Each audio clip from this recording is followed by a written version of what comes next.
It's time! It's time! It's JFW time!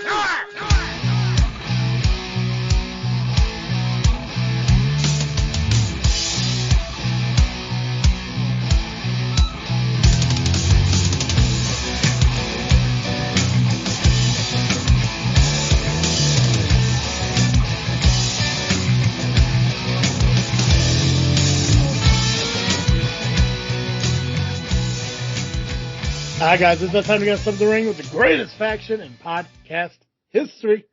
Jazz Freaker Wrestling, the JFW Podcast, hosted by Travis D.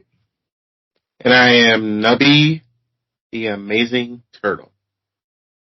How you doing, Nubby? I'm okay. Yeah? Yeah, you gonna be that loud the entire fucking time, or? I didn't think I was that loud. No, you're not. You're good, man. It might be just me. I don't fucking know. I don't know. This has been probably one of the most chaotic, ass backwards weekends of pro wrestling I have ever been a part of. A lot of highs and lows, and I can't wait to talk about fucking all of it. Oh yeah. And I'm going to do something I don't normally do here on this show, and I'm going to openly and honestly shoot on something. Uh-oh. 100%. Ooh. And I'm gonna shoot on the morning after. So I'm excited. Oh damn! Here we go. I know. I'm so excited for it. If you don't know what the morning after is, either you guys are new to independent wrestling in the area, or you're thinking I'm thinking of something else. Apparently morning after is very popular, but we'll talk about that, because we got to talk about S4.E44, we got to talk about IPW, both happened over the weekend. Obviously the Q&A with Rion and Max Holiday, happened post IPW, and we're going to talk a little bit about that Q&A, you know. Mostly I want to get your feeling on it, and what you think you got out of it. But we're also going to talk about some match cards for some upcoming shows this weekend as well. And I don't know if there's time, I'll probably bitch about fucking Pac-Man or the Giggle Monster or the fucking Jersey Shore guy. I mean, do we really need to this week? They didn't really do anything after you pulled a fast one on them last week. Yeah, they kind of I feel like they're cowering away. But they did post some predictions on Rocket Pro that I guess they felt the need to take liberties on me during that. So, I mean, I'm happy that they're looking to try to attack me through the power of type instead of physically saying some words, but that's cool, whatever they want to do. But we're going to talk a little bit about that too. We're going to talk about all that, but before we do, I got to remind you guys that this episode is brought to you by CarterComics.com, your one-stop shop for all your comics, whether it be graded or raw. CarterComics.com has got it all. Check out their amazing website, CarterComics.com. Fill up your cart with all their amazing comics. Use the discount code FREAKNET, FREAKNET. That'll save you 10% on your entire purchase. Discount code, not a promo code, because a promo code you use once and that's it, or a discount code you use over and over and over and over again. Not just as their website, but also at their 4 different eBay accounts that they currently have. You can find the links to all those accounts at CarterComics.com by scrolling to the bottom of the homepage. Anything you bid on, you purchase, you negotiate with them, any sale made through their eBay sites will allow you to use the 10% discount code of FreakNet for those sales as well. So if you're a huge fan of comics, you like collecting comics, they're starting to get in some more Funkos and stuff like that to sell those as well. Check out CarterComics.com, not just comics anymore, but check it out regardless. CarterComics.com, discount code FREAKNET, FREAKNET, will get you 10% off your entire order. Nubby. Yeah, Travis. Let's start with Southland Championship Wrestling. Polar Plunge at Steam Hollow this past Saturday. I want to start there. Probably the longest show I've ever been a part of. And it's not even the fact that I was at the bar drinking 5 hours before the show started, but then we dove into what felt like a marathon for the next 4.5 hours of rock and wrestling. It was an I mean, obviously the rock and wrestling concept, I love it because I do love live music and I do love wrestling and I love the fact they're able to pull it together. This one was pretty long. Obviously the band, played for quite a while, but, it was a big card too. I mean, I think we're looking at, up until the first match and the incident that happened in that one, and we could dive into that. Up until that one, I think we're looking at like 9 matches for the evening. Which definitely. For those rock and wrestling shows are kind of smaller because of the bands playing. But I got to commentate with Steve. You got to ref the show, so let's dive into what should have been the first match. Right. And let me just say this: you hear us give matches, the match cards every week for every show, and let me just say, and I'll say it every time. I'll feel like a broken record. There's a reason why it says card subject to change. Because there's always changes. There was definitely a huge change in the lineup and in the card. So, a lot of matches stayed the same. There was just a huge reason that we cannot talk about on why part of the matches, or a match in particular change, but let's just say that's the morning after podcast. That's the morning after thing, but that's definitely something to talk about morning after. But it's just like some people don't understand the concept of card subject change. Yeah. Please, people, just understand that concept. It will change even when it doesn't. Yeah, and I think the biggest thing to realize too is, and Nubby, here's God damn it. There's so much that I can explain right now, but it goes into what I want to say about the morning after.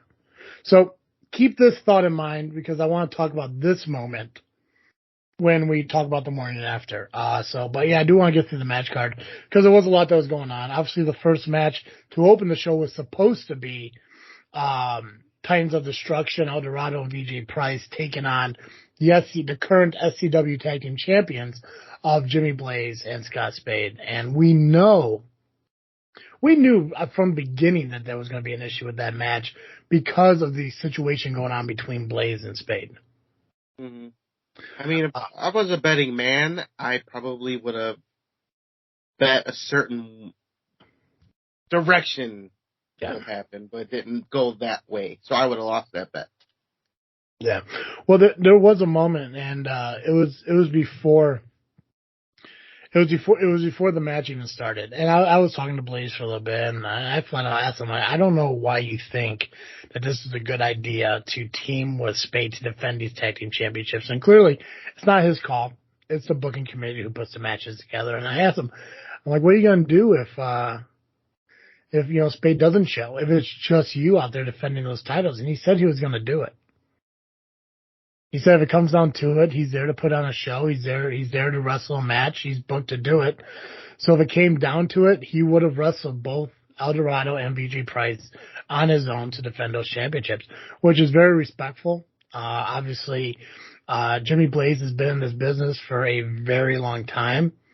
From my perspective, I don't feel he has anything else to really prove in this business. He doesn't have to show anyone like he still has it or, that, he hasn't missed a beat or a step in any way. But it's really cool to think that a guy who knows that for a fact, knows that he doesn't have to prove anything, is still willing to go out there and not only show who he is, but to give the fans at least something similar to what they were hoping for. Mm-hmm, definitely. So, I guess we'll get into it. Blaze came out, and before he even could get in the ring, and I didn't even see it happen. I was actually in the middle of talking to Steve, and all of a sudden, Spade, Tiny, and Misery are out there knocking Jimmy Blaze down and attacking the knee. Yeah, and and with this turnout, it's probably the best fucking show for Spade to sneak up on Blaze. That place was beyond packed. Mm-hmm. Like there was there was not even standing room only available. It was people staying on top of fucking people. So I didn't even get to see what happened because even over at commentary, we had people standing where we were to be commentating and everything. So I didn't even see Blaze go down. I just saw big ass fucking Tiny standing there. And that kind of gave me the idea like, oh, okay, something just fucking happened. And then when people started kind of clearing away a little bit, we saw obviously Misery and Spade standing over Blaze and shit like that. But a huge surprise for me because I didn't know that President Terry was in attendance at this show. That's 2 shows in a row. I know. He's really proven himself. Again, not a guy who has to. Love my boss. He's a great guy. But obviously, Blaze couldn't continue. Blaze couldn't even have the match. Terry knew it. Blaze admitted to it. So Terry eventually decided, okay, they're going to, rectify the situation at the end of the show. So the tag match was still going to happen. It just wasn't going to happen at that moment. And I'm happy that they came to the conclusion that they did because this was the first opportunity that, Titans of Destruction has had to become tag team champions and stuff like that. And first opportunity for them to win gold in Southland. So I'm excited to really talk about the main event when we get to it. Definitely. So, in the meantime, Terry Allen came out, I believe. That's correct. A lot of shit happened. Yeah, Terry came out, kind of stopped Spade and their attack from happening. Times of Destruction even came out, which how often do you see the opponents of somebody come out to defend them, Right.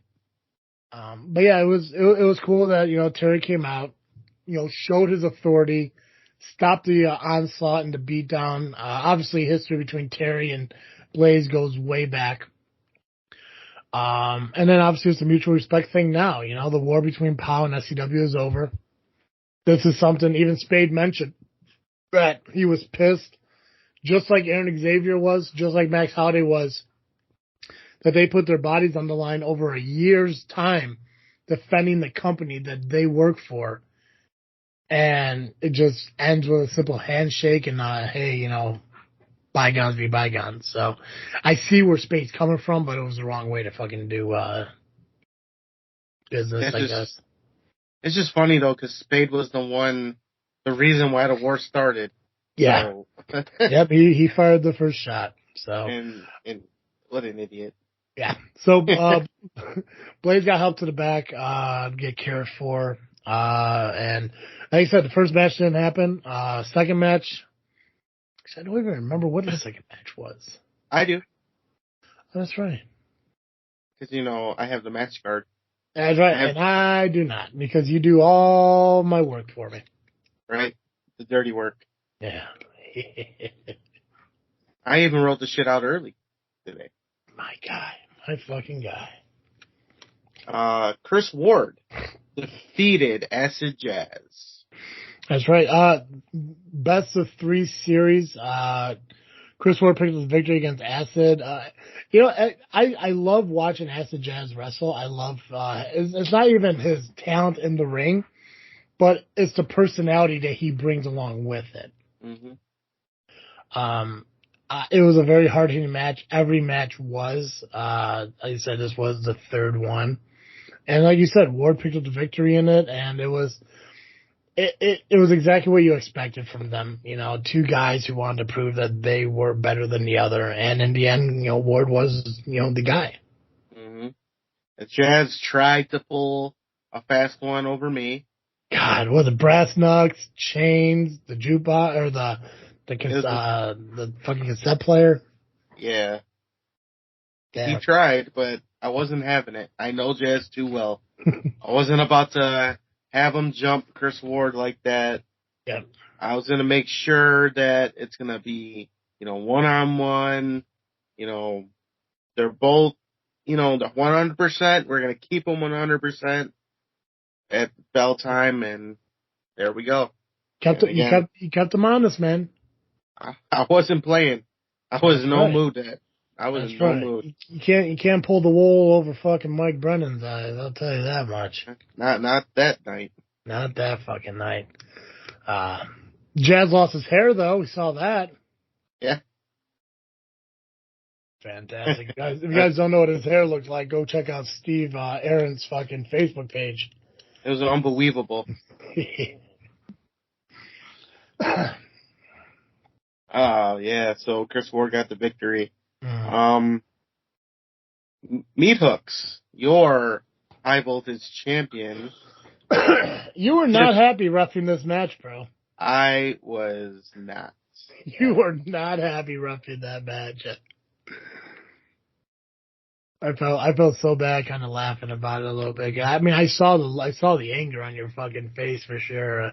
But I told you, man, give me to the end of the year. I'll get you a high voltage title opportunity. Like I always say, I'm always professional. 100%. Despite what a couple assholes have said in the past. Nubby, you went through, like, I mean, we both went through wrestling training, but mine was very brief. Yours was a long haul training, Elite Pro Dojo and everything. So you know what it means to a guy to step into the ring for the very first time, to have his first match and everything. Try to get into Johnny KS's head for a minute. I mean, obviously, he had a huge fan base, so he was pretty well known before he even got into the ring. I think a lot of that has to do with his relationship with Koa and stuff like that. I don't want to take anything away from him, but I mean, come on, it's true. What goes through the mind of a guy stepping into the ring for the first time? Your nerves are definitely shot. Anxiety is super high from the moment you wake up in the morning, till that final bell. You feel instant relief after the bell, but then you also get anxiety back once you walk back through that curtain, waiting for the criticism. Yeah, and I mean it was a smooth match. I didn't see many problems with it. If there was, I don't remember it. Obviously, you were closer to the match than I was, but I can understand the nerves and everything, and especially your first match being for a championship match against Meat Hooks. I mean, there's obviously got to be a lot of pressure in that, and I think he held that pretty well. Definitely a fan favorite. We will see Chaos later on in the show, but didn't pick up the win. And I don't think that's anything to be disappointed about. I don't think that's anything to hang your head over. It's, when you step into the ring with a guy like Meat Hooks and everything, especially for the first time, you got to expect the possibility that you may not win and pull that out. But he's a good kid, good looking kid. He definitely has that Vince McMahon wrestling appearance. Mm-hmm. I think he has a bright future. I know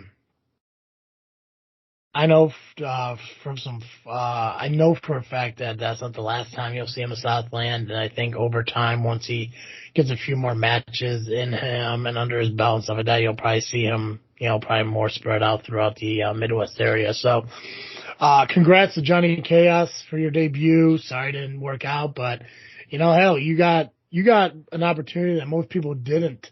In fact, you're the only person who got a title shot against Meat Hooks for the high voltage title. So, you got something to be proud of there.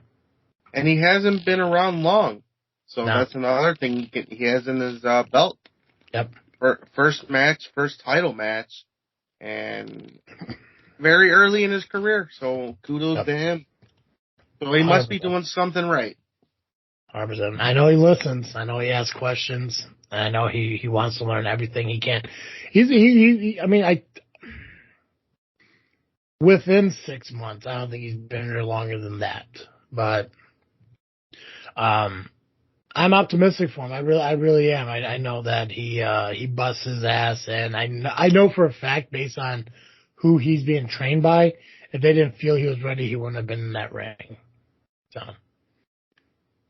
I'll say this about him. I've seen a lot of people have, their debut matches. Mm-hmm. even training for 2 years or even 4 years, he still did better than a lot. So I'll give him that. 100%. Keep learning. Just keep learning. Keep asking questions. Watch a lot of tape, as we used to say back in the day. Now it's just watch YouTube, or if you have Peacock. Fuck YouTube. Fuck YouTube. Oh, how dare it? We have 42 subscribers on YouTube, though. Yeah, that's true. Fucking rocking that shit. But on the other hand, too, just to let him be aware, just because we're speaking highly of him, stay humble. Don't blow yourself up bigger than you think you are right now. It's awesome to feel great, but you still gotta stay humble. You still gotta realize that this is, the first step in many steps to becoming somebody in this business. So, watch the ego, keep that shit in check. So, yeah, don't have an ego. No, God, no. Nikki Nix, defeated Natasha Crane.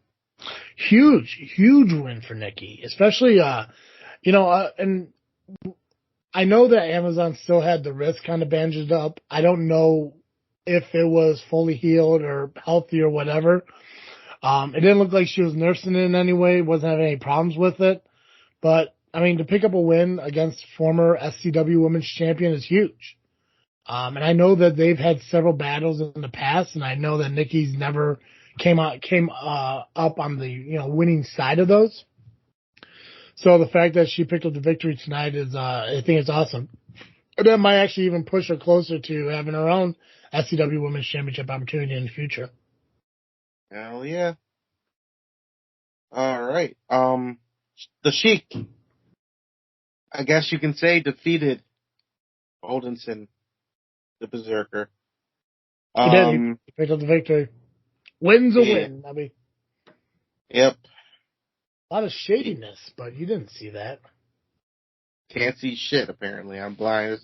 Blind as a bat, apparently. I don't know. It's the biggest tool that Punitive Damages has in their arsenal, and that is having multiple people out of the ring at once. Mm-hmm. And no one could fault you, Nubby. Not even I could fault you for the fact that you didn't see the poke to the ribs by the flag or being struck by a briefcase, because the distractions that what they fail to do as far as victories in the ring, they make up for in being annoying fucks on the outside. Mm-hmm. So it's they're definitely annoying. Yeah. And I was saying it's too, like, even after picking up the victory, they had an insult to injury and attack Odinson afterwards, which, as I mentioned, Johnny Chaos did make a second appearance into the show coming out to save Odinson, which, I know Odinson is kind of one of his mentors. So obviously that respect is there. So that was, it was pretty cool for him to make an impact like that. I know, if I know Feinberg, like is it Feinberg or Freiberg? I don't even fucking know. It's Dipshit Esquire to me. There we go. Fucking, if Dipshit's gonna have his way, he's going to find a way to, try to get some kind of retribution against them. So we'll see what happens. I'm sure, it's not gonna be the last of this situation with them. And, honestly, I'm excited to see what happens next between Odinson, Chaos, and, Punitive Damages. Definitely. All right.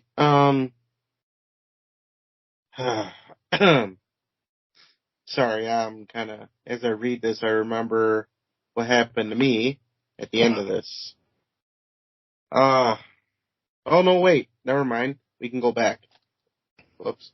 Skip one. Sean Mulligan, retains his Genesis Championship by defeating Koa Laxmana. Yeah, fucking, I don't know if you saw the videos that Koa posted after the show. Yeah. He got fucked up. Yeah, he did. I think, and I don't, And here's the thing, I don't think Koa took his opponent for granted. I really don't. But I know we saw a more aggressive side to Mulligan on Saturday than we're used to. And it was weird to have him in a match where he wasn't the one being cheered on. And I don't know if that played a factor into his frustration or his aggressiveness. I'm sure it was, because sometimes losing the support you normally get does frustrate you just a little bit, because then you don't know what to do. It does throw you off your game just bad. Yeah. So, yeah, no, Mulligan continued to be, the Justice champion. But Koa did want to challenge him again. And I'm excited to see if that does happen because, I mean, I'm not a huge fan of seeing wrestlers wrestle each other over and over and over again, but I do love a good rematch. Hey, according to Mulligan, it'll happen next month. But like one rematch. I don't want to see like 7 fucking rematches. Yeah. We've sure seen a lot of those with certain people. So fucking many. Alright, I guess reluctant to bring this one up. James Creed defeated JPH by disqualification. JPH decided that to take liberties on Flat Top, the main referee of the match, hit him with a chair multiple times. And then when I tried to get get him to stop, Dickhead decided to take liberties on me and kick me and throw me out of the ring. I mean, I guess I should be grateful I didn't get hit with a chair. That's lucky. But motherfucker's still taking liberties on an official. Yeah. We're in a situation with JPH now where there's no clear-cut rhyme or reason to what he's doing. Obviously, before when he attacked Creed, I mean, it was a POW thing. It was a POW SCW thing. He was doing it for money, for greed, doing it because POW was willing to pay him more. But now that's all over. So it makes me wonder why JPH is still continuing this. And it worries me because it feels like he has the mindset now where he has absolutely nothing to lose. So he's just going to keep doing what he's doing until he's finally done. And I think next month may be that final, pun intended, nail in the coffin for JPH. That's right. And it's funny you say pun intended because it was James Creed who made the challenge, correct? Yeah, he challenged him to a coffin match, and Terry said no. But the fans really want to see it, and Terry wants to give the fans what they want. So I don't know too much about SCW history before 2015, but I think I can safely and confidently say that this may be the first coffin match in Southland history. And I'm really excited to see how this happens because who knows if this is going to finalize these issues between the two, but it's either going to stop what's happening or it's going to make it a lot worse. But we won't know until that day comes. Mm-hmm. And now normally I'd be saying this, Mr. Terry Allen, president of SCW. I normally say, do your job and fire JPH for the attack on your referees. The third person, or sometimes fifth or seventh, probably the most important in the ring, most important person in the ring. We were attacked, so there should be some kind of reprimand. Mm-hmm. But I'm gonna go with Creed on this and give Creed what he wants. And Creed, I hope you bury JPH.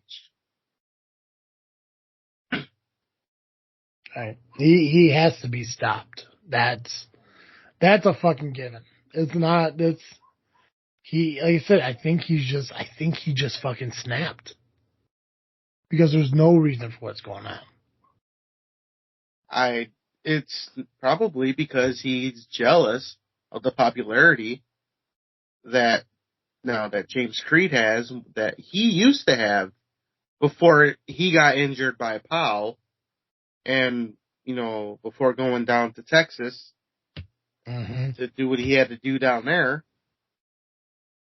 So he got jealous of Creed's popularity. Yeah. So instead of actually working your ass off to get it back, you decide to be a petty bitch and take Creed out. But now you got Creed stronger than ever, and now he's gonna whoop your ass. Yeah, it didn't work too well for him there, taking him out. But yeah, no, next month we're gonna see a coffin match between Creed and JPH, and I'm excited to see what happens because I've never seen one in person. I think Rocket Pro had one with Marche and Grin. Yep. Yeah. So I've never seen one in person, so I'm excited to check it out. And since I'll be doing commentating, I think I should have a decent seat. Yeah. So we'll see. You should. All right, let's move along.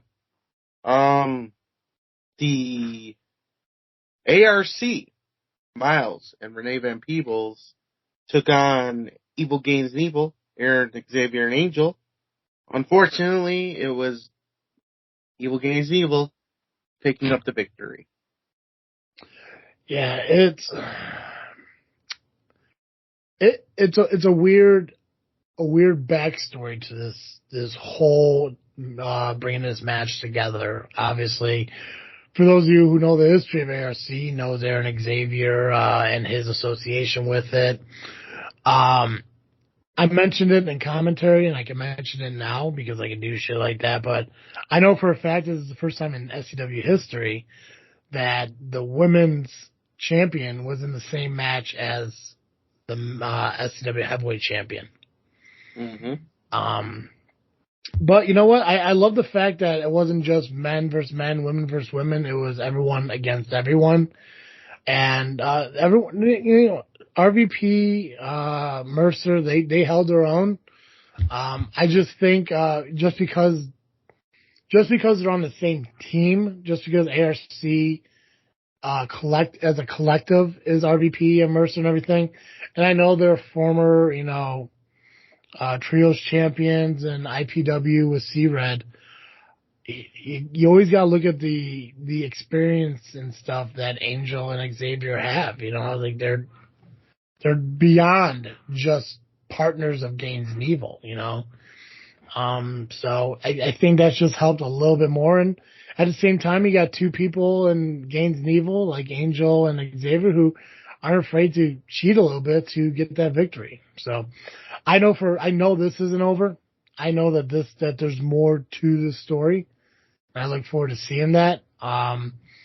Obviously, anybody would love to see fucking Aaron get his ass kicked. It's just a matter of time before Mercer gets the opportunity to do that. Yeah. And I think with this win, Angel does move up in the rankings for the women's championship. It kind of counts. Yeah. I know Angel and RVP has had that history where they fought each other for titles in many different places. It will, how do I say this? I think it will happen in SCW, but I think Angel's opportunity at the Women's Championship has come and gone for now.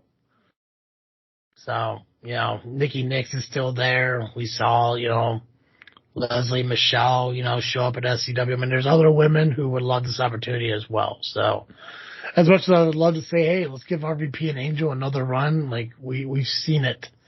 And I think until Angel kind of earns that opportunity back, I'll give it some time. Mm-hmm. All right. We have made it to the main event. And as I said earlier, the card changed. It was supposed to be Caribbean Arrogance versus Max Holiday and a mystery partner. But because of what happened earlier in the show, of Blaze getting attacked by Scott Spade, Terry Allen made a huge change. Travis? He did. Why do I got to? Man, this is your shit. This is your favorite part. You get to talk about... This isn't Travis Indie Talk. That's not that kind of tit. There's still a T. There's still a T.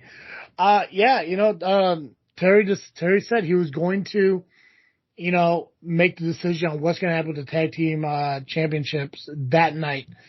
Obviously, Titans of Destruction was still given their tag team title match up against Max Holiday and a partner of his choice, because we were going to see Caribbean Arrogance versus Max Holiday and a partner of his choice. That was an established tag team for the evening. But because of the attack on Blaze and ruining what would have been a good tag team championship match, card is subject to change. Things had to be, adjusted. So the main event ended up being a tag match for what I believe to be vacant championships. I don't think it was ever established that, there were still champions, because, I guess I'm putting the cart before the horse, but Scott Spade came out being Max Holiday's tag partner. I don't think that they were considered tag champions, even though I joked about it a lot, saying, oh yeah, Max Holiday was technically a SCW tag champion. Like, I don't think so. If I have to look at it from a general manager's point of view, titles were vacated and somebody was going to walk away as new tag team champions that night.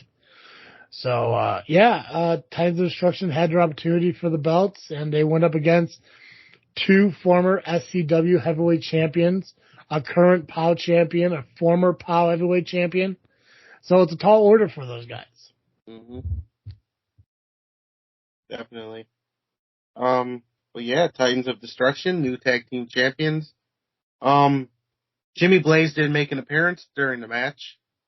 Caused a little bit of distraction, maybe. Just a tiny one. Yeah. Good. Fucking good. Here's the thing. Hunter and Blaze came out. They didn't interfere in the match. They just happened to come out. Now, if Spade and Holiday happen to get distracted by that, well, that's on them. They're veterans. They should have known better, but I don't know. Like, you can look at it as like, oh, well, two wrongs don't make a right, or, or what's good for the goose is good for the gander. No matter how you look at it, what Holiday's done, what Spade has done to Blaze and the Hunter and stuff, it's been boiling over for a couple months now. We know Hunter's going to be taking on Holiday for the POW championship. That's been mentioned. Calm down. Hit that fucking mute button when you cough, goddamn. At least I do it. Fuck. God, you're just as stupid as your buddies. Idiot. So we know that there's issues between these four guys. We know that they're going to, screw with each other as much as they can. And I think Blaze and Hunter, screwed Spade and Holiday over in the biggest way fucking possible, and that's costing them a tag team championship. Hell yeah.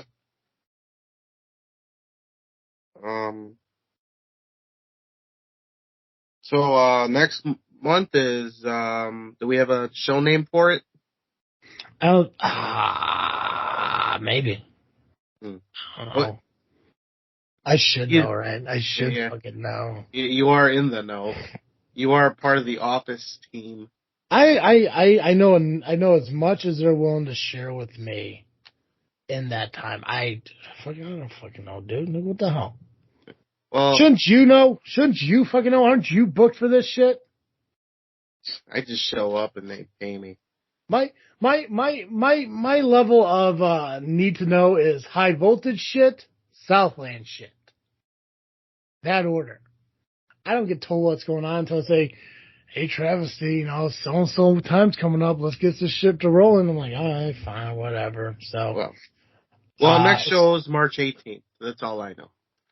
Yeah, and I don't believe that there's a name or a show yet. So, but when it comes up, I'll say it. All right. I only asked that question because I didn't have anything else to say on the subject. That's fine, man. All right. After a long fucking night, good show. Mm-hmm. Despite everything else that happened, I'm looking forward to the next one. All right, let's get into IPW, shall we? Fuck. Yeah, because I made it there. I was there. Yeah. Showed up. I This showed was up. a long wrestling weekend for you. It was so exhausting. I was so tired. And you didn't have to do anything at IPW. I know. I just had to be there, but still, it was just so exhausting. There was just so much focus I had to do. So I had to go home and nap before bedtime. You had to go nap before your bedtime. Oh, nap yeah. in between. All right, so the show started out, I guess with the host, Flash Harris, the guy you knew nothing about. Yeah, dude's kind of an asshole, though. He is a dick. He's kind of an asshole. I mean, I'm not saying there's anything really wrong with it. He definitely fucking attacked the fans and you a little aggressively. I kind of felt bad for you guys. It's like, goddamn. Yeah, he's a fucking bastard. What can I say? But that's C-Red's boy. Is it? No, C-Red. C-Red sticks up for him like he's his son. Well, I don't know. I think I've maybe seen him wrestle maybe twice. Well, you definitely did see him wrestle at Wreck-It Pro. No, I guess not. Hell if I know, man. We talked about it last week. He was on the card when I was ringing the bell, right? He was in the main event against Shogun. I still don't know why I can't remember that. Because he's easily forgettable. I guess I was just so focused on my fucking bell work and shit, you know? He's like the Houdini of pro wrestling. He disappears. It doesn't show up. After all that bullshit with Flash and everything, first match, and there was a non-title match between Second City champion Hot Rod Daddy Andy defeating Nick Diamond. You know, it was a solid opening match, and I know I made the comment to you about how Hot Rod kind of has like a Jake the Snake kind of like appearance to him, you know, with the fucking mullet and the colored pants and all that shit. You mentioned he kind of has like the personality of Macho Man and shit. I think that's, you know, spot on accurate. But the more I watch Hot Rod, the more I actually enjoy fucking seeing him wrestle. I've only seen him wrestle twice. You know, once at Rocket Pro and then obviously twice at IPW and once at Rocket Pro.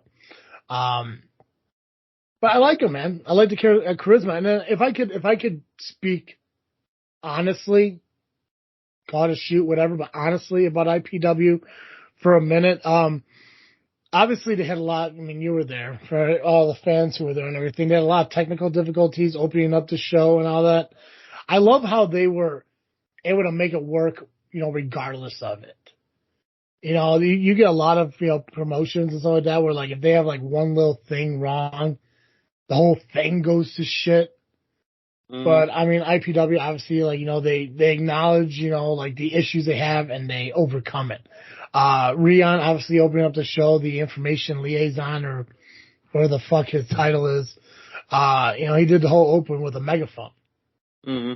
And I thought that was so fucking cool. And obviously Hot Rod has such charisma to him, has so much energy. He made his entrance to the ring without even having to worry about fucking music. And I thought that was pretty fucking cool too. Obviously, you know, the technical issues and everything got resolved as the show went on. But what I've noticed from IPW is that they could put that show on without the fucking music and all that shit, because the charisma and everything that talent has is so fucking high that they don't really need to worry about their entrance music being played. And I thought that was pretty cool. And like I said, it was a solid opening match. Diamond, I've seen a couple of times. Probably I've seen just as much as I saw Hot Rod wrestle. So whenever I go to IPW, it's always exciting because it seems like there's always somebody new.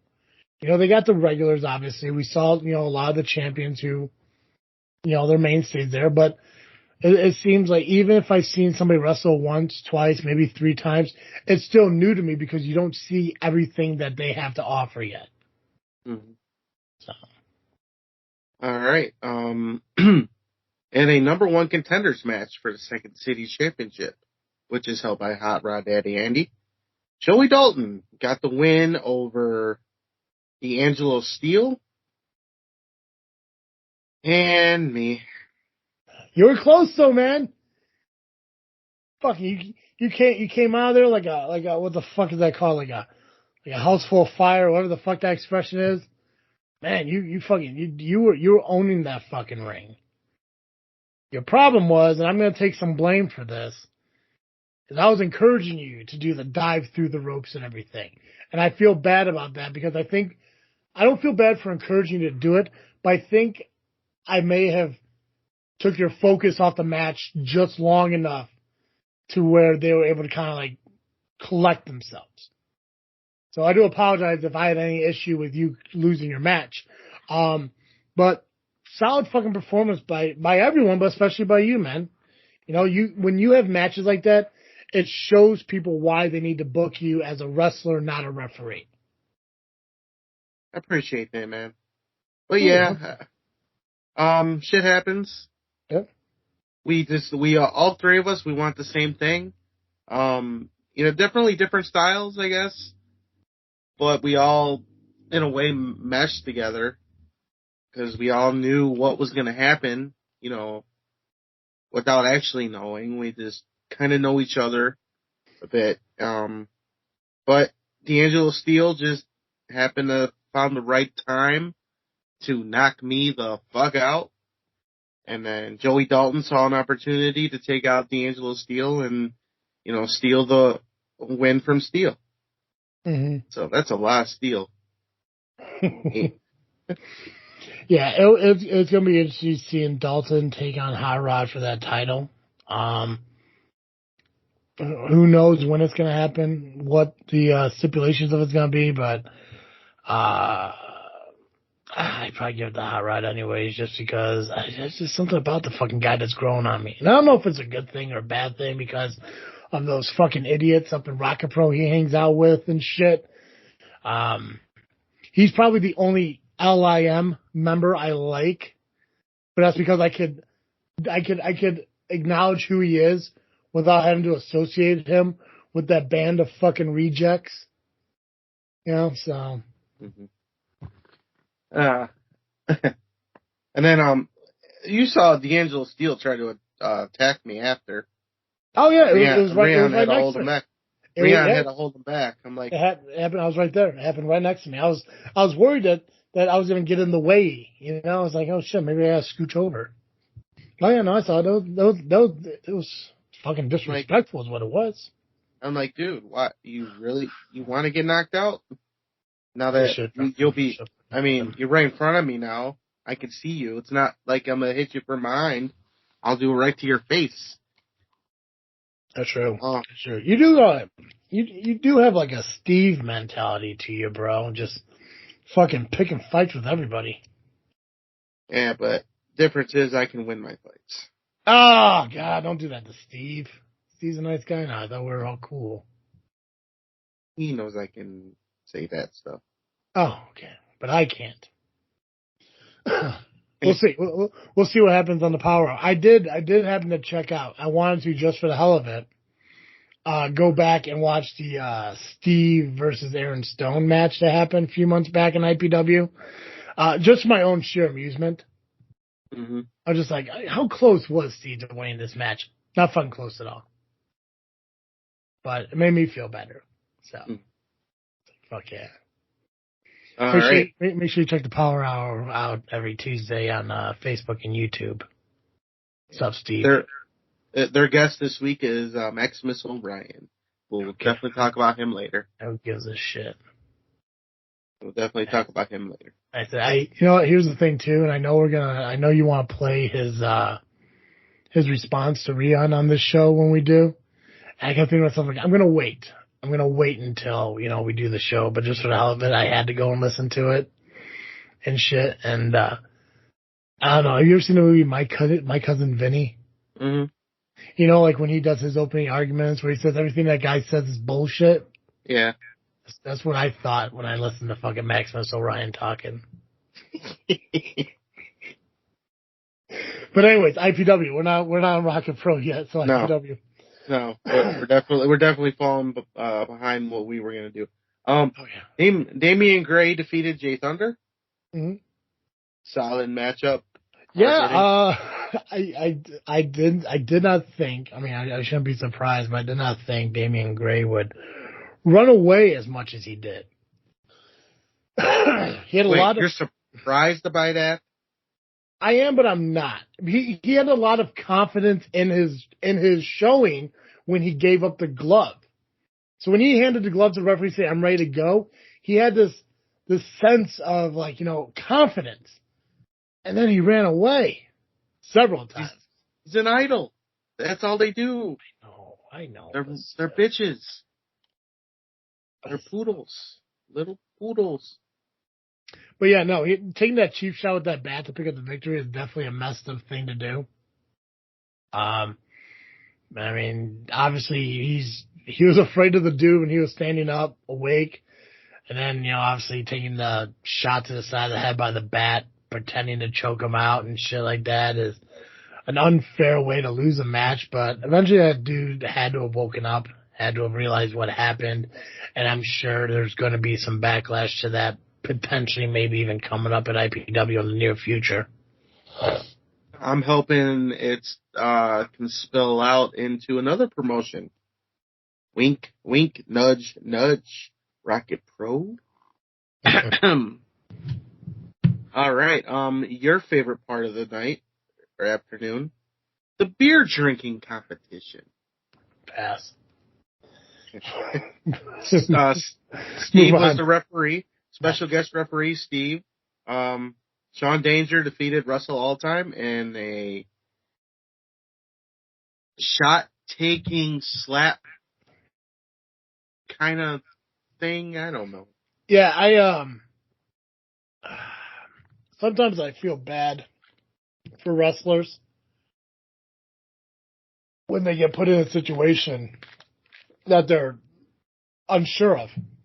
Perfect example is the beer drinking championship ended up being a take a shot, slap your opponent kind of thing. Excuse me. But I feel bad for me because I had to watch that. It was entertaining. I will give them that. It was just heartaching to watch two men just slap each other. And they didn't even drink that well. I mean, Russell had it coming, though, because that's what he gets for being a Packers and a LeBron James fan. So yeah. That I will agree with. Actually, yeah. All right, so, actually, this is your favorite. I'll say this is your favorite part. They're all my favorite part. I love the show. Well, this is probably your top two. It's your boy. Fucking Muggsy Manson. The junior heavyweight champion, Muggs James, defeated Leo LaFleur and Corey McHenry, Cash Money. With Quinn Weddock as your referee. Right? Sexy Violence. What up? I mentioned it. IPW, yeah, I love going because it gives me an opportunity to see wrestlers I've never seen before. Two of them happen to be in this match, alongside Muggsy, who I've becoming a big fan of every single day. Champion in IPW, newest prospect to the Manson family. He's growing, every time I see, him into a new promotion, something new and exciting is happening for the kid. And I'm excited to see where it all leads to. But hey, yeah, awesome that he was able to pick up the victory in this. He said, I don't know how much experience he has with the two guys that are in the ring. Like I said, they're new to me, and if they're new to him, he didn't make it seem that way. So he adapted. He adapted to the match, adapted to the situation, picked up the victory like I expect from him, and I know what Manson family expects of him too. So I think that was a big check mark by his name for Charlie Jr. Definitely. All right. Here's the other one of your top two. Tad Bro of the Bro Bros with Brad Bro defeated Dave West of the Workhorses, which was supposed to be Mikey Peterson, but apparently he got diarrhea and couldn't make it. And then it would have been Wade Evans, but he doesn't listen to the podcast, so he had to go fuck himself on the outside. So the only other option to get their ass whooped by Tad Bro was Dave West. Yeah, well, I'm assuming that the workhorse who didn't show up had to take his fucking girlfriend, his cousin, to the fucking clinic and get some shit figured out. Not a good teammate to leave, your fucking buddies hanging and shit. Mm. How do you be a fucking trios champions and with only two of you fucking showing up? Right. Fucking mouth breathers. God. Because you knew the Pineapple was out there too. So Pineapple was fucking rocking the joint. Fucking Pineapple was getting more pops than fucking Workhorses I think ever did combined. I don't think they ever gotten a pop ever. Yeah, besides the Mountain Dews they get at Dollar General. But, yeah, they do not fucking like you, brother. Yeah. No. Just finding hate everywhere you go. But no, I love the Bro Bros. Solid fucking match. I would love to have seen a tag team match, but at the same time you gotta learn to adapt to any type of possibility. So even as a known tag team, you do gotta be able to, win a singles match here and there. And Bro Bros prove that they can, and the Workers prove that they cannot. Exactly. All right. Now the main event. It was the League Championship Gauntlet. Now, the match had an added entity. If Aaron Stone would defeat an opponent, Flash Harris would wrestle that said opponent. So, Aaron Stone defeated all three of his opponents, which was K. Rizzo. Yes, I'm calling him K. Rizzo. I said I'd do it. Mad Dog Jack and Greg Knight. Now, Greg Knight, he got fucked up. So did Crizzo, but Greg Knight really took the shit. And then after each match, Flash Harris, quote unquote, wrestled the opponents and got the win. But now Harris and Stone have an issue because Harris is the current actual league champion, as Aaron Stone is the interim league champion. Because technically speaking, Flash Harris is still suspended.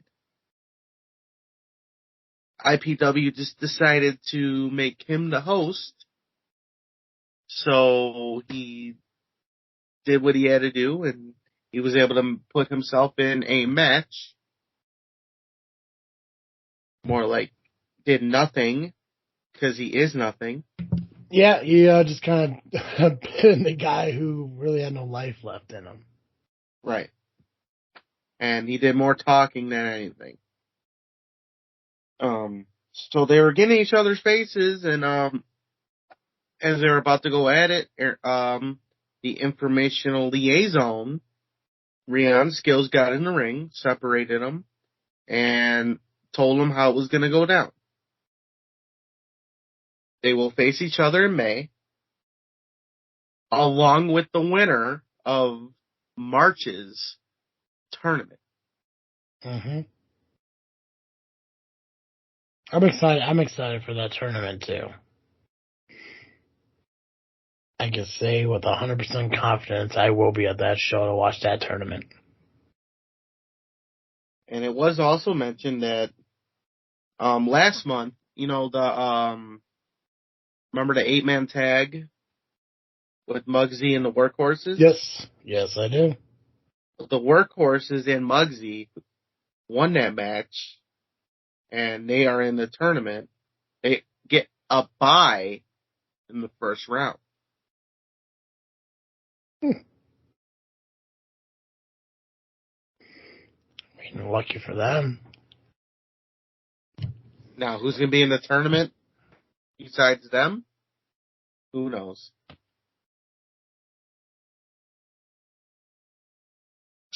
See if I had to guess. I don't want to guess. Maybe we'll guess. Maybe we'll guess when we talk about that match card. Or before that match card. Well, maybe we'll guess this. I'm done down the line. I don't know. All right. So after the show. Yes. The morning after. And a Q&A session. Yeah. That was fun. Yeah. I want to say what I want to say about it, but before I do, tell people who don't know what the morning after was or potentially is going to be again. For those who don't know what it is, just give them a brief synopsis of what it is, who hosts it, what they talk about.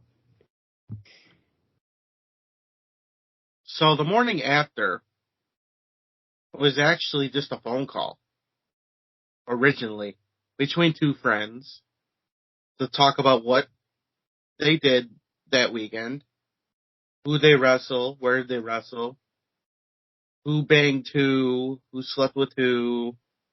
Wow. That is their tagline, kind of. I fucked it up a little bit, but it's close enough. Yeah. But yeah, what started out as just, just a phone call became an open invitation for everybody to know about it. So they would go live on Facebook and talk on the phone.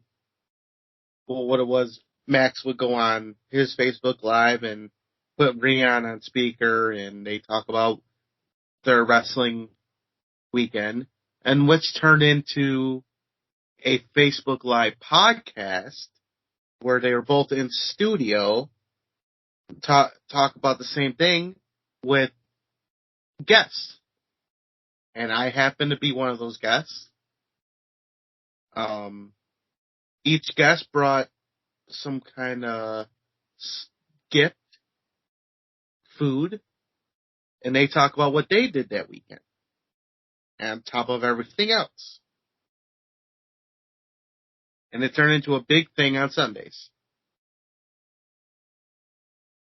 It was really popular, too.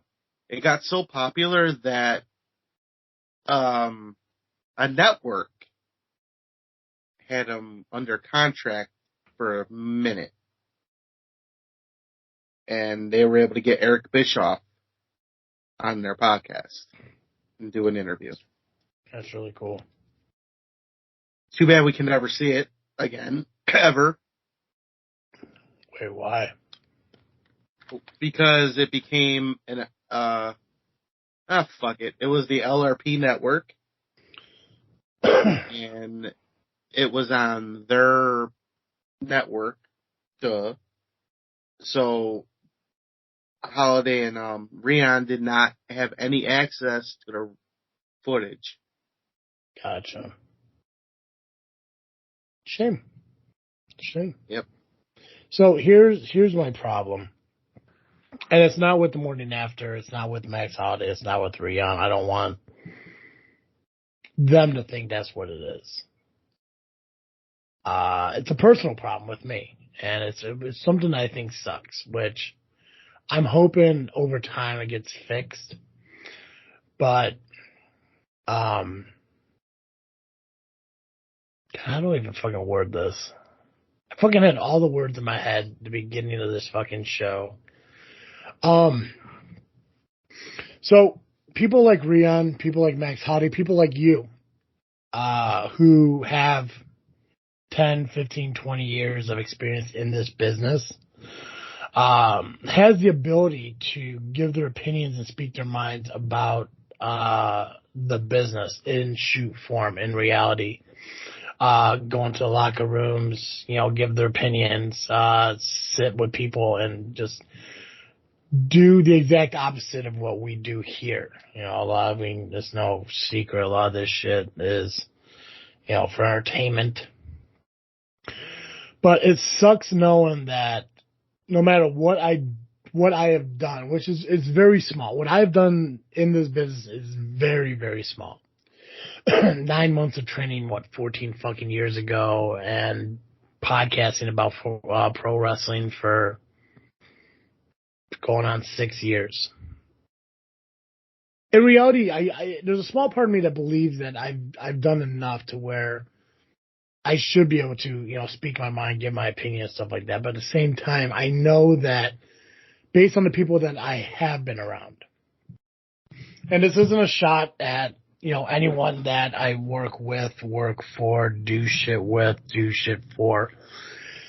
But I know that at this point, regardless of what I have done, this SCW podcast, the live stream roundtables of, SCW, doing the on location commentating at Powerhouse Wrestling, like all this stuff, no matter what I do, I'm still looked at and considered an outsider to the business, and I think that fucking sucks. And again, it's nothing against Rion or Max or the morning after. It's not. It's what it is that made me realize this. Is that I wish I could get to the point like they are to do that kind of stuff, to be kind of welcomed into that part of the business. But I believe that I won't be, and I think that sucks. And it actually really fucking bothers me that that's real. Having a conversation with who I had a conversation with at IPW, somebody who works for another wrestling company, and I don't need to name it. It's weird because I was shown more welcoming and more involvement in a brief conversation I had with that person than I did with anything else I've done in this business over the last 5 years. And I thought that was pretty cool. But it also bothers me thinking like that moment. It took up to that moment to realize that I'm fucking irrelevant in this wrestling business to some people. I know people listen to the show and people love listening to the show. I know we got fans out there who like listening to the show. And I appreciate the hell out of them. And I'm fine being travesty and speaking my mind and being honest and shit like that. But when you work for a company and do shit for a company for X amount of years and you don't even get the approval to go to the locker room, it's kind of fucked up. So, I want to thank Rion and Max because, listening to them do the Q&A and talk about what their show's about and what they have discussed, and they discussed everything, regardless of what the consequences of it was. I think it's fantastic. But I know that they've gotten to a point in their careers where they have the ability to do that shit. it sucks knowing that I don't think I'll ever get to that point, and I think that is kind of fucked up. But who knows? I'm still young. I don't think that is true, really. I think it's starting to pick up now. I'm not going to toot my own horn. Yeah. But I'll say that another nobody joined you, and you're starting to get more eyes and ears. So in a way, two negatives turn into a positive. Yeah, like I said, like it sucks knowing that still as of this moment, it feels like where I'm at now is what I was in 2015. I would think that after doing all this for so long and shit, that things would be a little bit different. And maybe that's a lot on me. I'm hoping that I get the opinion of Max and Rion on this. I don't know if Rion will respond to this on the Power Hour. I have no clue. Maybe he will. If he does, I hope he does, because I'd love to get his input on it. And if Max happens to listen to this and she gives me some advice on that, I appreciate it too. But maybe it is me. Maybe I am preventing myself. Maybe I'm holding myself back too much. But it's like I had a conversation with somebody earlier today, about my role in wrestling, not just being a podcaster, but in the business itself. You know, my willingness to do more and be able to get more involved. Like I'm in no position to push myself to that. I'm willing to take it on if asked to, but I'm in no position to go tell a fucking wrestler how to have their match, what to do in their match, you know, what to do here, what to do there, what to say in their promo. I don't have that authority to do that shit. And they know that, and they act like they perceive themselves as this. I should know that. And I don't know if that's, you know, an entitlement issue on them where they think that they are better than me, and that's fine if they do.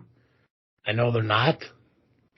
But it just sucks knowing that. It's like, you know, you do so much for, you know, so many companies, and you either just still get, you know, thrown in the shadows of shit, or you get annoyed at all. And this isn't a shot at SCW. I do a lot of work with SCW. You know, they're a small part of it. I'll be honest with that. But there's also a bunch of companies, and we've mentioned it before. We promote a lot of fucking companies on this show, and we never get any acknowledgement from it back. Fuck is that? It's a match for next week. Stupid assholes. Stupid. But it's just like I mean, here we are. I talk about Southland Championship Wrestling for 5 years. Nothing. I talk about Rocket Pro for 6 months, and they share our shit.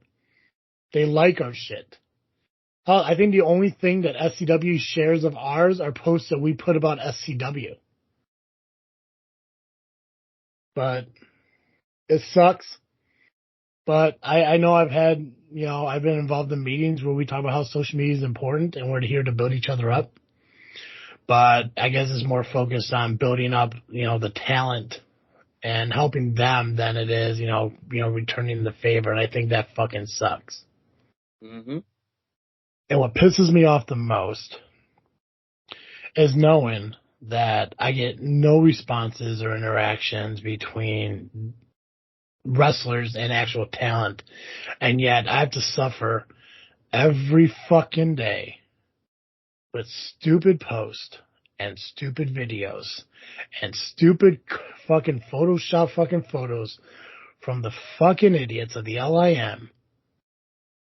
I was like, is this truly how far I have come in this business, to where the only responses I get on my fucking, you know, shit is from a bunch of mouth-breathing fucking fans at Rocket Pro Wrestling who want to take photos of me from vacation and crop them out and put me on some stupid-ass fucking Limsy fucking post. Depressing. It's fucking depressing. Stupid, but fucking depressing. Like, It's like, I expected so much more out of my fucking life up to this point. But I know that I have so much more to fucking reach for and so much more to achieve, knowing now that the only fucking interaction I mean, for God's sakes, fucking JFW is the top fucking fan of fucking LIM's Facebook page. And that's just for fucking bad-mouthing those idiots for fucking last month. It's like, what the fuck, man? Oh, God. But you're right. They didn't send any videos out. They didn't do any. There's no fucking Wave 3 fucking happening. I love how the illusion's becoming reality for them now, knowing that, oh, Wave 3's fucking coming. Wave 3's fucking coming. Is it? Is it fucking coming? I don't see it. They did their awesome, stupid-ass post on Rocket Pro saying, oh, so-and-so's going to win by way of cheese, or whatever goofy fucking thing they got to talk about.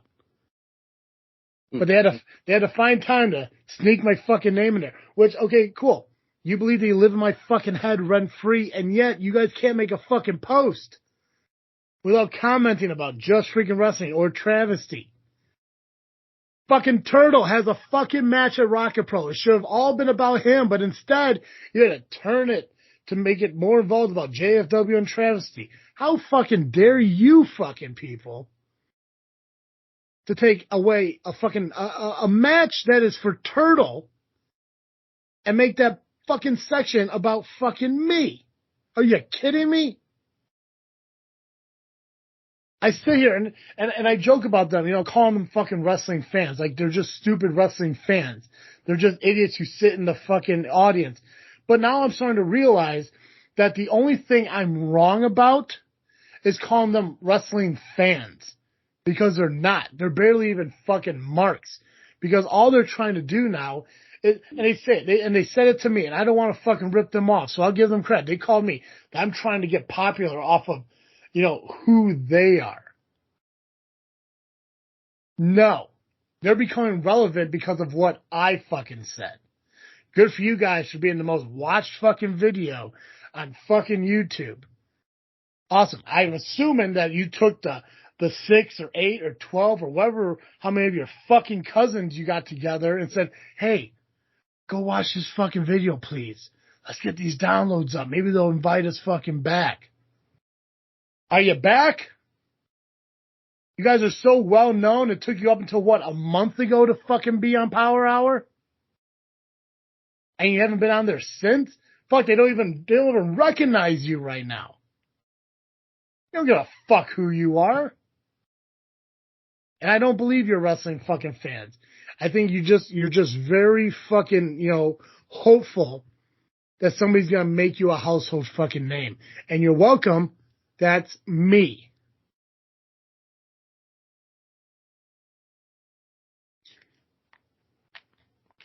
So we got some shows this week in there, Nubby. We do.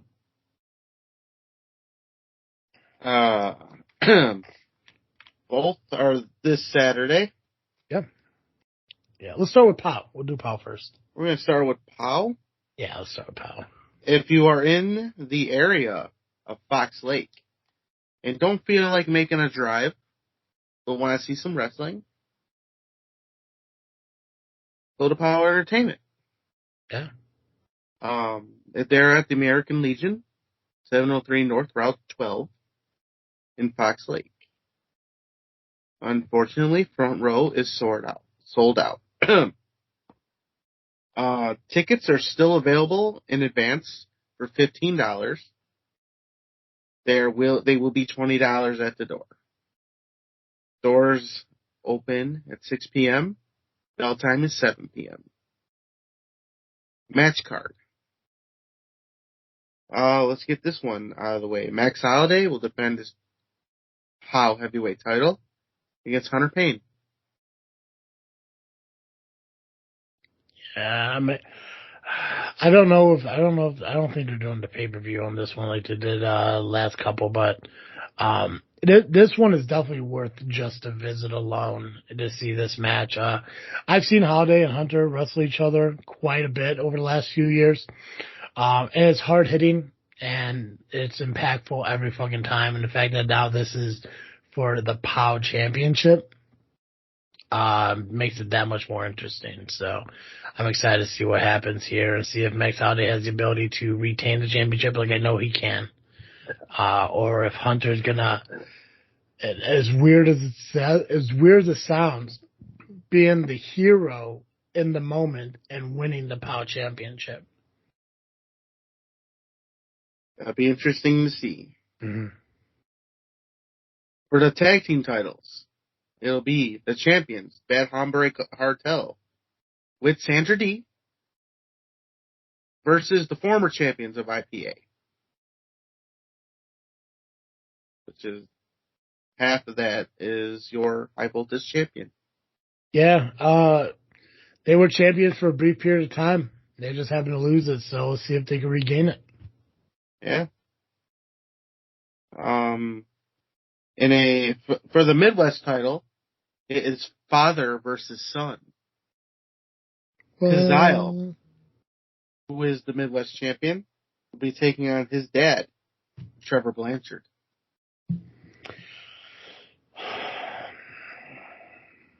I don't know how this even came to be, but you know what? I'm a big fan of seeing Ray and Dominic face each other, so I think a father-son battle is a pretty cool idea. Now the question is, who will be the ref? Because Brian Allen is also Trevor's son, which makes Brian and Kazile brothers. I get what you're saying, bud. I follow. I get how, you know, heredity. It's for the people in the back who don't understand things. Oh, yeah, for you guys. You know, the Funkos. So many Funkos. Mason Perks will be taking on Tommy Macabre, or Macabre, whatever fucking it is. Someday someone will tell me what it actually is. Pretty sure it's Macabre.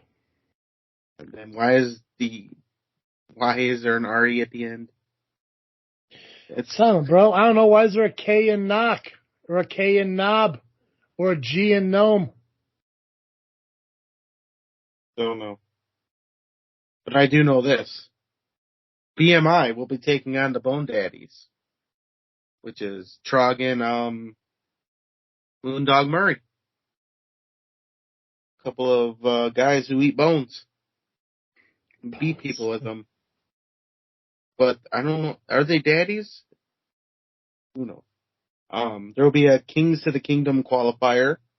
There will also be a segment with the hot seat with Nicholas H. And his guests will be Mateo Valentine and Acid Jazz.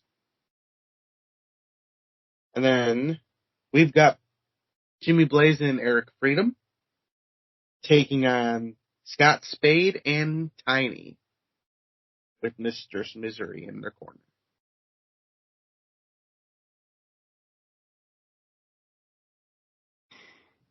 I really do want to make a POW show one day. God, that drive is so fucking far. Yeah. Shit, and I thought going to Twin Lakes was far, but it's one of the things where, like, if I ever do go to a POW show, I'm probably just gonna get a fucking hotel for the night because it's just a drive back and just like I don't fucking want to. God, I mean these two shows this weekend, both of them were 10 minutes fucking. Sorry, one of them was 15 minutes away from me, the other one was 10, and even that's just like, oh, the drive home sucks. But POW's an awesome company. Like I said, I mean, like, they have a lot of the wrestlers come down to wrestle in Southland more now because of this kind of agreement that SCW and POW have. So, I mean, they got a lot of entertaining guys. We've seen a lot of them over the past year during this war. So, hell, my fucking cousin wrestled for POW once. So, I mean, it can't be that all bad. It's true. Yeah. All right. Yeah, that's POW. If you don't, American Legion, 703 North Route, 12 Box Lake. Front row sold out, 15 in advance on their Facebook page, but 20 at the door. 6 p.m. doors, bell time 7 p.m. POWW Entertaiment. All right. Now, Rocket Pro Wrestling presents Shamrock Showdown. This Saturday, March 4th, 700 Theodore Street in Joliet, Illinois, St. Joseph Park. 15 general admission, 20 front row. No advance tickets. First come, first serve. All at the door. Doors open 4 p.m. Bell time is 5 p.m. I'm excited for this because I'm going to get my front row seat. Hell yeah.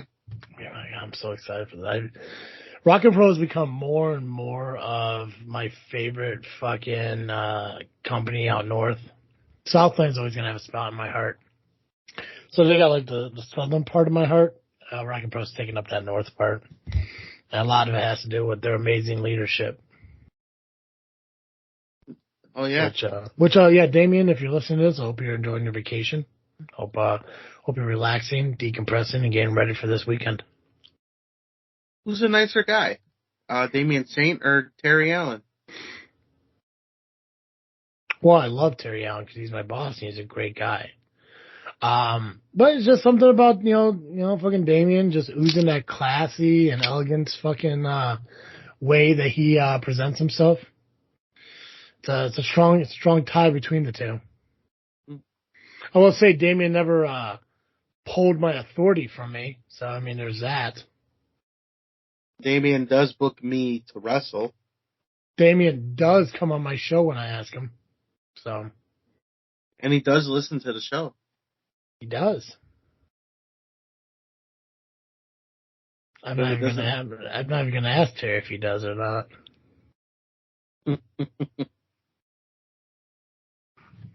Well, because you know what happens if you don't. That's right. A lot of people are starting to learn now, I'll tell you that much. But again, it's because of, I think this is I think they're shooting for the 7th straight standing room only show here. Mm-hmm. So, I mean, with this card alone, you can't, I think they may have to put screens outside. Oh yeah. Well, especially even for this main event. Well, let's talk about the card. Let's see what Damien has together for us. All right. Well, let's start out hot. Rion Skillz, can you feel it? Is going to explain his actions. Even though he's explained a bit, but I think he'll do it in person. Does Rion keep that music?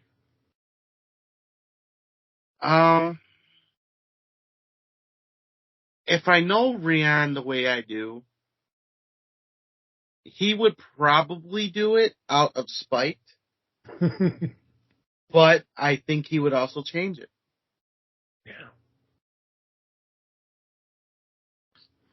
Yeah. You gonna play that Maximus thing? Yeah, let me pull that up. I should have had it in queue already.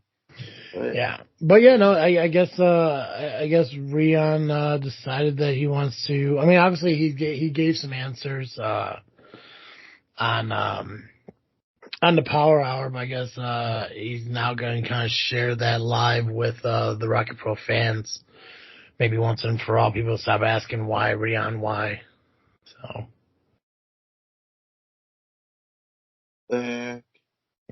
All right. You ready? I am ready. Power Hour podcast, the one immediately after Cupid's Carnage. And what does Rion say that his reasoning is? His reasoning is that I'm the self-proclaimed arm of justice, balance of justice in Rocket Pro. When have I ever said that that's what I was? I have never, not once, called myself, had Timmy introduce me as the balance of justice, the arm of justice. That's just a nickname that Steve calls me. So in no way, shape, or form am I the balance of Jack.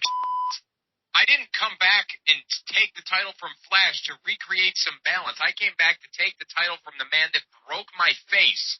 And then Rion has the balls to try and say that there's no balance in what I do at all. He said, I claim to hang out in graveyards, yet then I stream on Twitch. That's not balanced. I'm sorry. Somebody in RPW, please tell me when the I have ever said that I hang out in graveyards. When? Is it because my attire looks like The Undertaker's? Is it because there's a skull painted on my ugly face? I am not dead. I am not acting dead. My name is not The Undertaker. I have never acted dead. I move slowly when my entrance music is playing. I put face paint on. I have never in my life claimed to be a supernatural, quote unquote now from Rion, a supernatural being. If I was a supernatural being, I would have conjured an energy ball and vanquished Rion already. But I'm not. I am 25. I play video games. So I don't know what he's reaching for with this, why he decided that the only way he could create justice in his mind is to go after me. You said there's no balance in RPW because of the idols and because of the undeniable. Go after the idols. Go after the undeniable. Go after Damian Saint. Go after Ryan Matthews or the Canadians or Eric Schultz. Go after Joey Roth or Damian Gray or Kevin Cade or Flash Harris. I don't understand where he is coming from with any of this. What am I supposed to do with this information? Great, I'm the injustice, so you knock me the out? I give you a Rion Skillz appreciation night? Everybody does the wave for you, and because you're tired of acting nice and you just decide to knock me out? So is it really an injustice, or are you insecure about yourself? So is it the fact that you have never held a championship in RPW? Is that what it is? What is it? You don't think that I deserve that? Is that what it is? That title right there, you don't think I deserve that? Is that what it is? Is that what you want so bad? Because if that's what you want, come get it. Because I can guarantee you, you step foot in that ring, in my ring, I am going to beat your ass. No forgiveness. No why, Rion, why. I don't give a why. I'm going to hurt you, and I'm going to hurt you back. I just want to make sure that that's understood before you continue with your bull, because I don't forgive, and I sure as do not forget. So watch yourself, because March 4th could be your last time in a ring at all. I hope that was clear enough. I want. So I thought that was funny how that just happened. Mm-hmm. You heard that, right? Right at the end? I wasn't sure what it was, but... So, okay, that was played on Facebook. And after each video, it goes up. One, yeah. It went to Undertaker's theme song. I thought that was pretty funny. What's your thought on that, Nubby? I think he's got some points there. I mean, if Rion has issues as he's talking about the, like, what is it, injustice of balance or unbalance this, whatever, with the idols and undeniable, then why aren't you going after the idols or the undeniable? Is it because the idols beat the shit out of you anyway? The undeniable beat the shit out of you, or what? What does Maximus Orion have to do with this? Mm-hmm. All he did was end the title reign of an idol. Yeah. So I don't get Rion's mindset again. I think what he did was shitty for kicking him in the balls, as I said, bitch move, whatever. I'm not gonna make that my problem. Mm-hmm. I have my own issues to deal with. He's Maximus's problem. But if Rion gets in my way, I'll knock him down, but that ain't gonna be my issue. Right now, unless it comes to it. I'll say, like I said last week, Maximus Orion will whoop his ass, and Rion chose that life. You think Maximus could take Rion? It won't be easy. Yeah. But I think Maximus has overcome so much in the last, actually since day one of Rocket Pro and just in the last year. And I think, yeah, he can do it. It won't be easy, but Yeah. I don't know. That's a solid feeling. What are your thoughts?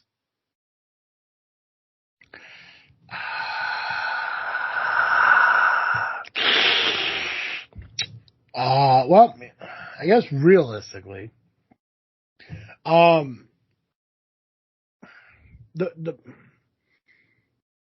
issues that I think Rion has with Rocket Pro shouldn't fall on the responsibility of Maximus Orion. I honestly believe that, he's been frustrated with Rocket Pro for a bit. I mean, he's mentioned, the goofy things that he had to do, that he was asked to do, and he did them. I think it just comes down to Maximus being in the wrong place at the wrong time, but at the same time, I think it also becomes Maximus Orion's problem, not because of who he is, but who his parents are. I don't want to speak for Rion, and I'm sure that this is going to get brought up on the Power Hour, and I'm sure that Steve's going to twist it in some kind of weird, fucked up way where it sounds like I'm questioning Rion's actions, and I'm not. Rion's entitled to do whatever he wants. I accept his explanation.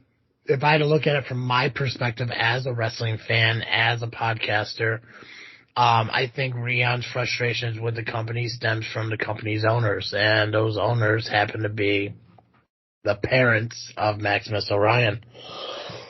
So I think it just comes down to a wrong place, wrong time, and he took the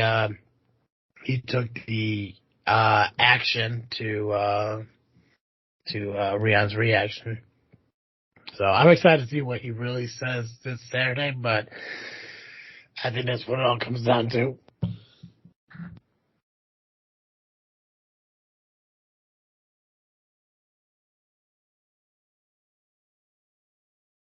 Yeah.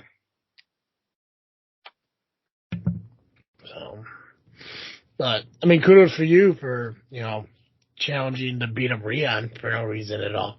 No, I did not challenge him. See, you're twisting my words here, buddy. I said if he gets in my way, I'll be glad to knock him down. Yeah, but I will not. He has no reason to get away. You're right, fucking, I'm just saying. You're Steven. You're Steven the situation. You're doing a Steve here, man. You're taking a situation that has nothing to do with you, and you're putting it on you. You're trying to make yourself involved in it, just like fucking Steve does, man. No. What I'm just saying is and it's not just Rion. It's anybody who. Well, it's anybody, yeah, but you just happen to name Rion, man. Because we were talking about Rion. I know, and then you put yourself into it. Like we don't have nothing to do with you, but so you're challenging the fucking dude. Like, yeah, you want to get in my way? I'll drop you. It's like, yeah, but it's not about you, dude. That's the problem. Well, look, that's what you and Steve do. You're putting yourself in the situation. No, because I took it to heart. It's like when you hard. Why? Why would you take it to heart, man? You wasn't even talking about it. No, look, we took it. Look, we talked about this before, and it was mentioned on the Power Hour. Yeah. That I took the situation to heart, and that I also said that Rihanna wasn't a friend anymore. A friend of you? Friend of mine, because of what he. Why? Because he kicked. Oh, come on now. Because any fucking man that kicks another man in the balls is shitty. Dude, how long have you been in the business? Not long enough, according to some people, but... How long have you been in the business? Throw me a number. It'd be about 18 now. So. Cool. Now throw me a rough number of how many low blows you see in this fucking business. I see a lot of them. A lot of them. Yeah. They all from shitty people? Yeah. Come on now. Fucking Ric Flair, he's a bad guy? Yeah. Oh, you're a monster. They're all bad guys for... Yeah, but come on. No. Rion didn't kick you in your genitals, man. Why do you care? Because I know how people like Rion think. You give an opinion on a subject, they will do something to you. Yeah. This sounds a lot like some Steve bullshit, bro. Taking a situation that doesn't involve you, trying to make it about you. I'm not making it about me. It's the same. It's the same thing with fucking Harris at IPW, man. He wasn't talking about you one bit until you started yelling at him, and then he made it about you. Wait, hold on. Now, I was sitting in the crowd. When I'm in the crowd, I am allowed to heckle. And I heckled Harris because he deserved it. And I didn't start it all the time. He was starting his shit. God, Nubby. He started insulting me when I wasn't even saying anything. You got a pair of shells on you, bro. Well, yeah. Unlike some people. But hey. That's right. But yeah, I am also looking forward to finally hearing what Rion has to say. And I'm hoping that he says it on Saturday. I hope he doesn't have an opinion tomorrow on the Power Hour. I mean, if he does, I'll listen. But he needs to tell the fans more than anything. Well, he's going to have an opinion of it because, as you know, Steve is going to find a way to twist this whole big fucking thing into a bigger deal than it actually is. He's going to go on. He's going to tell Rion, like, Turtle said what you did was a bitch move. He's calling you a bitch, Rion. And, Trev's demanding answers and shit. Because that's what Steve does.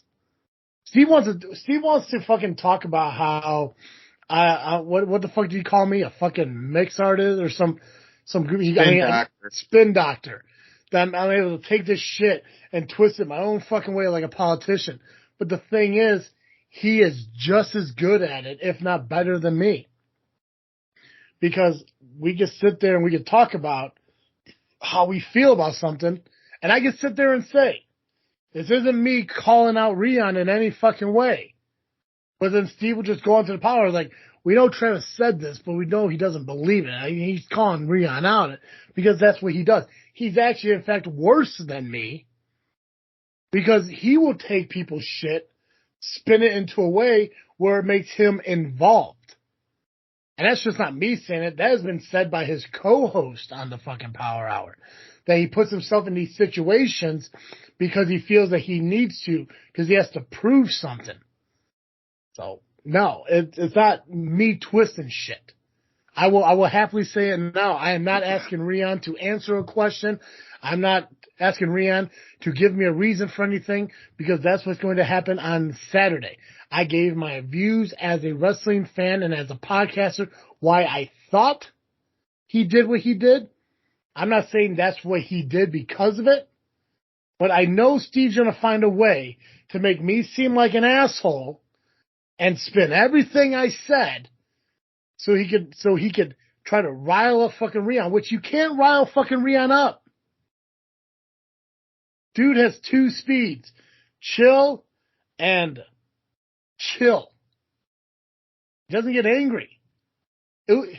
Fucking last month was the most nonchalant fucking nut shot I have seen in my entire fucking life. It was just one speed higher than fucking Orange Cassidy. So, anyways, let's get to the match cards because now we're an hour and 40 minutes into the show.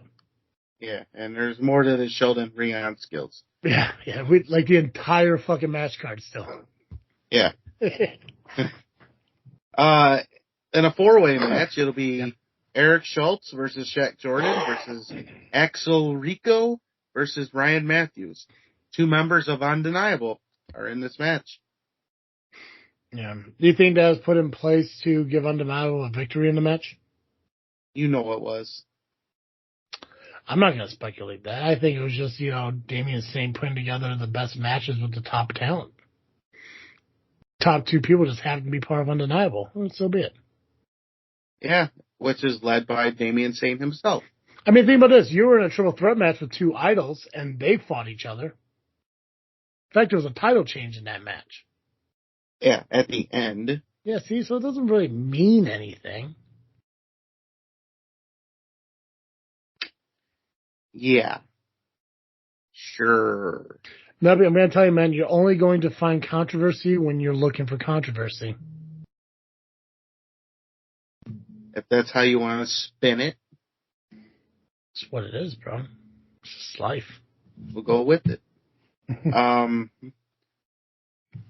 But Shaq Jordan and Axel Rico are both two guys that can overcome anything.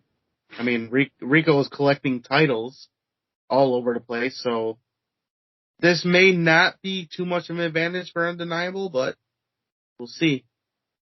The other members could be laying around somewhere. I don't think it was an advantage to begin with. I think the professionalism between those two is clearly shown every time they go out there. They're there to put on a great show for a great audience. They're not gonna allow their friendship to get in the way of that.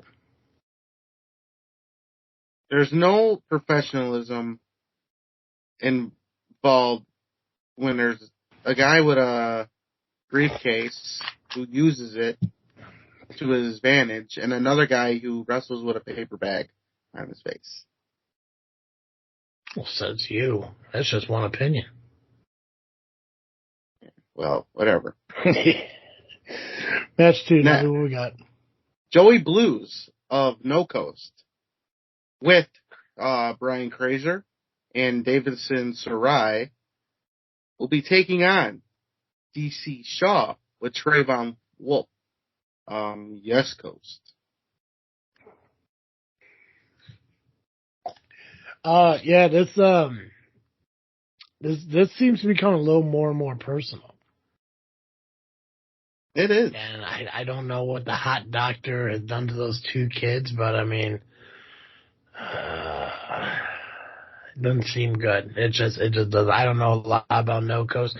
In fact, I've never seen No Coast before their heel turn wrestle ever. But what I've seen so far, I kind of like. I like the aggression that they're showing. I'm assuming that that's an aggression that hasn't been there before. Nope. But at the same time, come on now, hot fucking doctor. Who gives a shit what else? Nothing else really matters. Well, not fucking Yes Coast, not the LIM, not Chuck Gunderson. Fuck all of them. That fucking who's that kid in the front row? That fucking dude, Santino. Santino. Yeah, he don't even fucking matter. It's all about fucking those two guys and that hot doctor. I don't even think Santino listens to the show. Oh, then he can fuck himself. I watched his videos because it's Rocket Pro. I want to see everything that's being issued out by Rocket Pro, but I don't get through his entire fucking videos. Fuck, I listened to one of his rap videos once. He did a rap about fucking Rocket Pro or some shit. And I saw better raps than fucking Malibu's Most Wanted. All right. Plus, another thing about Santino, if you do eventually listen to this fucking show, let me give you some advice, kid. Don't bother Damian Saint while he's on his vacation. It's rude. All right, go ahead. For the Outer Limits Championship, Gunnar Brave, the champion, will be taking on, if he shows up, Flash Harris. Huge fan of Gunnar Brave. I can see why there's a Gunnar Brave section. You know what? I know it's going to be it's going to be a challenge because not just for the match, obviously, but Gunnar Brave's mindset, and because we know what the next challenge is for him. At least we know what's going to be in, I think, May. Right, May. But he just has to put that out of his head and prepare for what's happening this Saturday. And I think he should be fine. Yeah. Johnny Nye of the Idols will be taking on that damn coyote, Damien Deschain. Now, if Damien Deschain wins, the Coyotes get another tag team title shot. I've never been a fucking pro wrestler, so I obviously have never been a tag team partner before. But I know that's a lot of pressure to put on a fucking guy to determine that the next tag team championship you're going to have an opportunity for rests on the shoulders of just you, not your partner. So that's a lot of pressure to put on. I mean, it's the damn Coyotes have everything to fucking lose. Right. And hopefully he has, his partner out at ringside like I know the Idols are going to have on theirs. Well, I'm pretty sure a couple of idiots will be out there with them. A big idiot and his little poodle. Bucky Collins will be taking on Christian Rose. We've been waiting for this match to happen ever since the masked individual cost Christian Rose the title, which turned out to be Bucky Collins himself. So this should be a rough one, hard hitting. Oh, 100%. Christian Rose, which God, I don't want to give credit to fucking LIM. God damn it. Okay, I'm going to do this once. Only once. I've listened to commentating with Christian Rose on it. And dude fucking crushes it.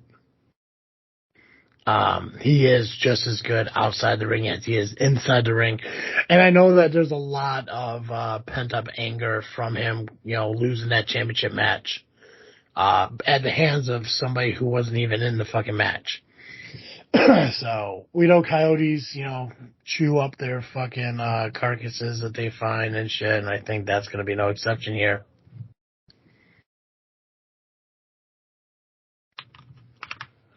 You can stare at me all you want. I got nothing else. Okay, then.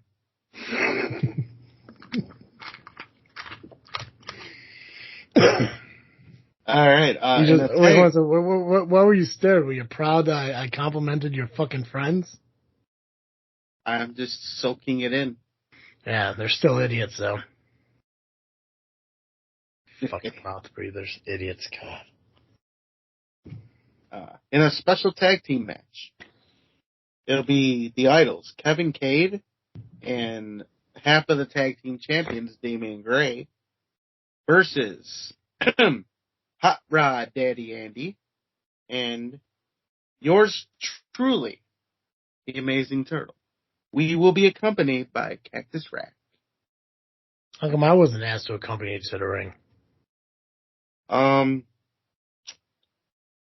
Didn't know you were an option. You didn't even ask. You didn't even fucking ask. Dude, I'm excited for you on this, man, because it gets you a little bit of retribution against a team that has been fucking with you for quite some time. Since day one of my time in Rocket Bro. Yeah, and I think going into this with an actual partner, I think it's going to be a pretty cool thing. Now, yeah, as it relates to the damn Coyote match, it's there's going to be people outside the ring, and I don't know if Cactus Rack is going to be able to protect you guys from all of them, but I don't know. Cactus Rack is pretty tough. Oh, I have no doubt she is, but I think she could take Dipshit and his poodle at the same time. Yeah, but is that the only idols that are going to be out there? Probably not, but I think with everything else going on, other individuals, other animals, if you will be watching because of what may or may not happen earlier in the match or earlier in the show. Yeah. But yeah, I'm gonna get my revenge on Cade, and I'm gonna punch Damian Gray in the face. I do owe him a little bit because it was at IPW when I teamed with Nikki Nix against Damian Gray and Johnny Nye. So I know what it's like to face a couple idols. I've been a victim of their shenanigans. But I think things could be a little different with Cactus Rack in our corner. There are strength in numbers, bro. And plus, you got Shelly and fucking Steve there to back you up, too. That's right. Right? Just you, Hot Rod Daddy Andy, and 3 non-fucking wrestlers. Going against the fucking idols. Yeah. Well, it's the idols. Not really too worried about it. I defeated Joey Roth twice. That's true. Roxy ain't shit. The other idols are going to be too busy.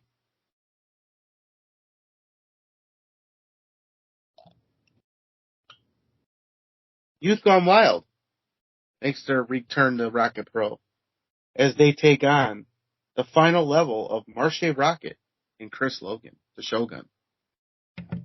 Yeah, we finally saw Marche take the shot, and we'll see what happens from there. Definitely. Should be an interesting matchup. Youth Gone Wild, kicking ass all over they go, everywhere they go lately. Yeah, speed versus power, man. Mm-hmm.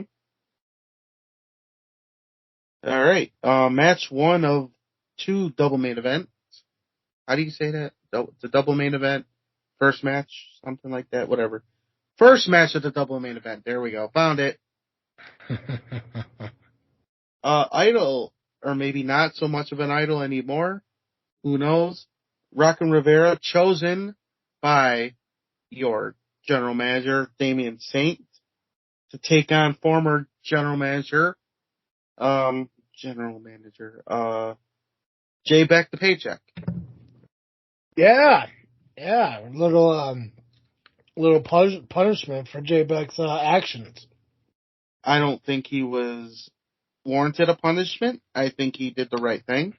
What, by trying to cheat that match? Putting the guy's foot on the rope when he didn't do it himself? That's cheating, bro. He was getting the ref's attention.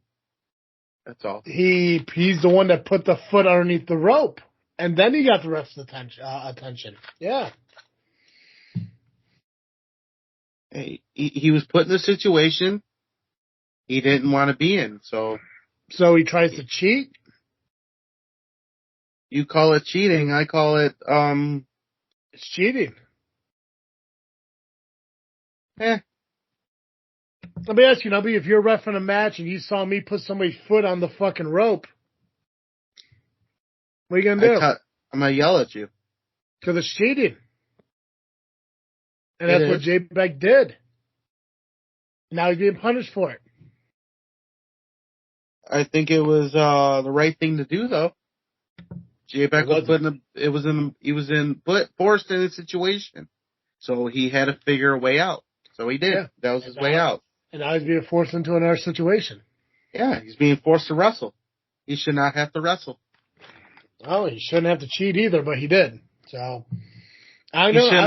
I've said it once, and I'll say it again, and I'll say it till my fucking lips turn blue. Just respect your fucking boss. All Damian Gray told him to do is go out there and fucking be a manager, and instead he tried to fucking cheat, and he got punished for it. This is a punishment. Like any job, a written up, a verbal warning, whatever it is. This is pro wrestling. Your punishment's getting into the fucking ring. And he's gonna get his fucking ass handed to him. He should not be forced to wrestle. He was forced to wear something ridiculous that he did not want to wear, to be a manager of a team that he does not like. So he did what he had to do, and I don't think he should be forced to wrestle for it. No, he could quit. I just think it's funny, though, that Rockin's in this position. I thought Rockin' Rivera deserved better. But hey, what do I know, right? All right, in the main event. Now, I don't think the title is on the line, but it will be Quinn Whittock taking on Joey Avalon. And it is, to my understanding, Sierra will be in his corner.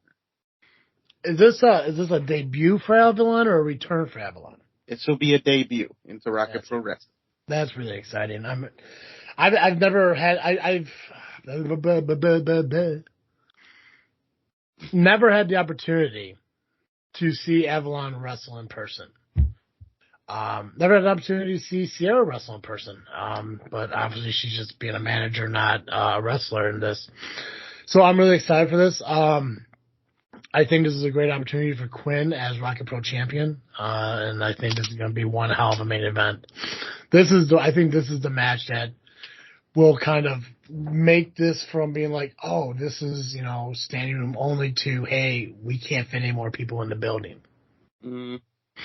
So that's gonna be a solid fucking match, and it's a solid card from top to bottom.